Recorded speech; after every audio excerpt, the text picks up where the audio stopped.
Big Green Rabbit was a children's educational TV show which first aired on PBS in 2007. The show aired on only about 20% of the PBS affiliates at its peak though.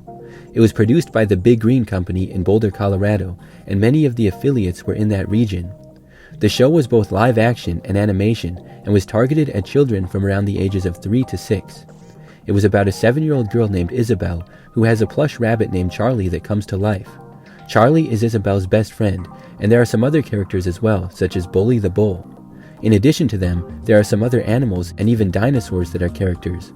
Isabel and Charlie would go on adventures together and learn about things such as health, wellness, and wildlife. When the episodes would start, Charlie would be a normal-sized plush rabbit when adults such as Isabel's parents were around. When they left the room, Charlie could then turn into a giant rabbit that comes to life, and he would be about 7 feet tall. Isabel would ask questions about something, wanting to learn more, which would typically be related to fitness, health, or nature. Charlie and her would then sort of teleport to different locations to find the answers. There would also be music and dancing that would be in the episodes. At the end of the episodes, Isabel and Charlie would return back home. The show was not produced by PBS but the Big Green Company as mentioned before, so it ran in syndication. It was distributed by American Public Television. The first episode aired on October 7, 2007, mostly in the Colorado area. Just a few episodes were aired, however, as the show was kind of in a pilot phase. By fall of 2008, many other PBS stations picked it up, and more episodes had been produced. At its peak in late 2008, it was still on just about 1/5 of all PBS stations though. When the show came out, it actually had some success, and most people seemed to like it. It got 13 Heartland Emmy Awards in 4 categories, which is an award given out in a 5-state region that includes Colorado. Despite this, there ended up being just 1 season of the show and 13 total episodes. It aired until about 2010, when it was quietly canceled. The show was made by a small production company, and it never got to most PBS stations. It also relied heavily on grants to be produced. With only 13 episodes being produced, the Big Green Company was likely hoping that the show would get picked up for more. Unfortunately, it did not, and it just didn't get on enough stations to really be noticed by most of the country. That probably didn't allow them to get the major sponsorship to produce more episodes. And you can only show 13 episodes for so long on reruns because they just repeat over and over. So by 2010, the show was finished. Because of how obscure the show is, much of it has seemed to become lost media. The show actually still has a website that's up, which seems like it hasn't been updated for over 10 years. You can still see some of the short songs there, but not the episodes. Overall, if you don't remember this show, I don't blame you. It only aired in some locations, and it didn't have that many episodes, so it remains today one of the lost PBS Kids series. The Puzzle Place was a live-action puppet show for young children, which aired on all PBS stations beginning in January of 1995. It was produced by KECT, a PBS member station in Los Angeles, and Lancet Media Entertainment, who also produced Reading Rainbow. The show was designed to teach kids about multiculturalism and diversity, as well as social skills. It featured preteen puppet characters from all kinds of different backgrounds. Occasionally, there were real humans on the show as well, but they were not the main characters. For the main characters, there was Julie, a Chinese girl, Kiki, a Mexican girl, Leon, a black boy, Sky, a Native American boy, Ben, a white boy, Jody, a Jewish girl, and Kyle, a white boy who was in a wheelchair.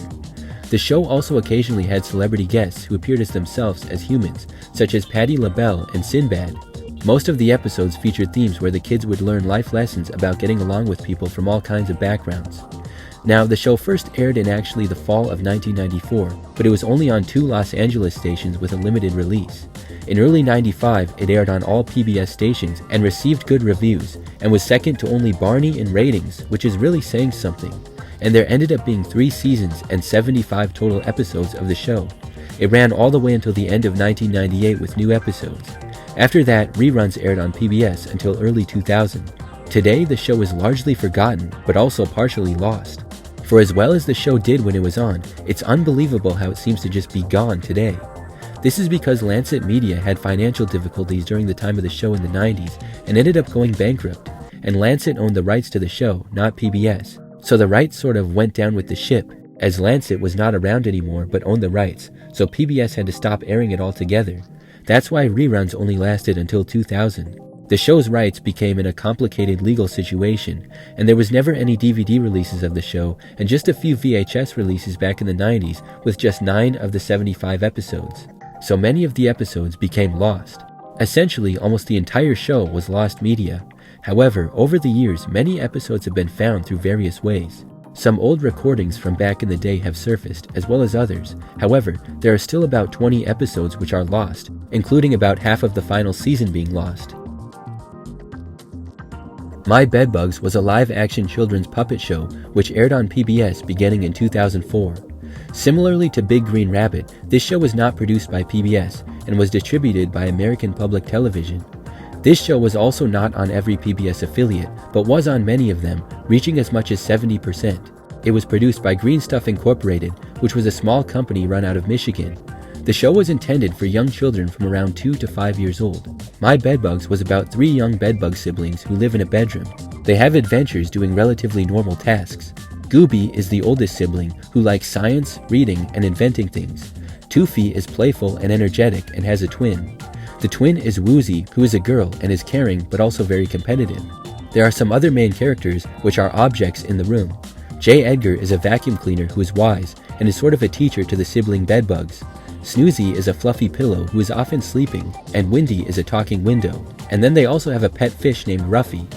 In most episodes, the bedbugs would do things like finding a lost sock or other sort of everyday things, but the characters would find a way to make it a fun adventure, and the show would also feature songs. The show aimed to teach emotional and social growth, as well as healthy habits for young children. It first aired in March of 2004, and over the next few months began airing across many different PBS affiliates. When the show first came out, it was actually somewhat of a hit, especially in its home area of Detroit. It won a number of awards and did have some merchandise as well as DVDs. Some people think that the puppets looked weird or even creepy, but for the most part, the reviews were highly positive. The show would have 16 episodes in the first season and went on to have a second season as well. That second season came out in February of 2005 and had 10 episodes. In late 2005, production started on season 3.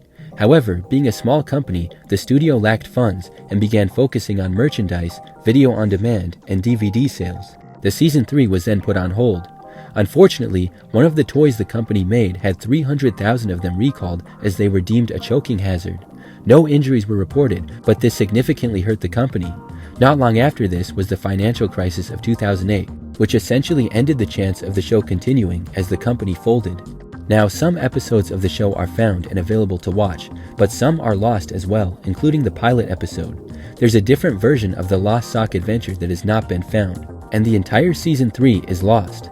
Another interesting thing about the show is that if you look it up today, it just has awful ratings. This is largely not because of the show itself, but a 2012 movie called The Oogie Loves in the Big Balloon Adventure. This movie was loosely based on the show and had similar looking characters. Well, the movie ended up being hated by almost everyone who saw it, and it has ridiculously bad reviews. This carried over into the Bedbugs reviews, which is not really fair to them. My Bedbugs at one point was broadcast to over 100 million homes and looked to be a promising new show. But today, it's not only mostly forgotten, but is part of lost media for PBS Kids. Sarkc and Friends. Now, this last show we're going to talk about in this video is so rare that there's literally no footage available at all, and it's not even confirmed that it ever even existed. I found absolutely nothing, not even a picture. I wasn't really sure what to show for the background as I talked about it, so I'm just going to show PBS bumpers and shows that were out at about the same time as this one. So not a whole lot is even known about the show today, and it's pretty mysterious. Sarkc and Friends was a very short-lived show, which is said to have aired back in 2003, and possibly a little bit of 2004 as well. There's really hardly any official confirmation that it ever even existed. It's said to have been a puppet show where the main character is named Sarkc, and he goes on adventures with his friends. There was allegedly a few newspaper blurbs about the show, and that's some of the only evidence today of it even existing. A quote from one of these alleged blurbs says, quote, "Join Sarkc Puppet and Friends as they explore life. Children will be entertained by their wacky and emotional adventures and learn some valuable life lessons along the way. Airing now on your local station." End quote. The show was said to not be produced by PBS, but another company, and would just air on some PBS affiliates. It was said that they were in the Maryland and Philadelphia areas of the US, and possibly airing on Sunday mornings. Were these the only regions? I'm not sure. Some people have theories that the show never existed. They say it could be a hoax. Others say maybe it was a series of shorts or interstitials on PBS. Or maybe it never existed at all. I have to say, it's incredibly mysterious how not one single thing seems to be known about this. 2003 was not that long ago. You would think there would be some kind of evidence online somewhere of the show existing. It's possible that maybe the show had just produced one episode or a few pilot episodes, and they were going to test it in just a couple of regions on a few stations. And then maybe the show didn't do very well, or was cancelled for some reason before the episodes aired. Maybe the company went out of business, or maybe nobody really watched. But there are some people out there who say they remember seeing the show airing on TV. And again, maybe it was a hoax, but I'd like to hear what you think, so feel free to leave a comment. That's all for today's video. Thanks for watching, and we'll see you next time.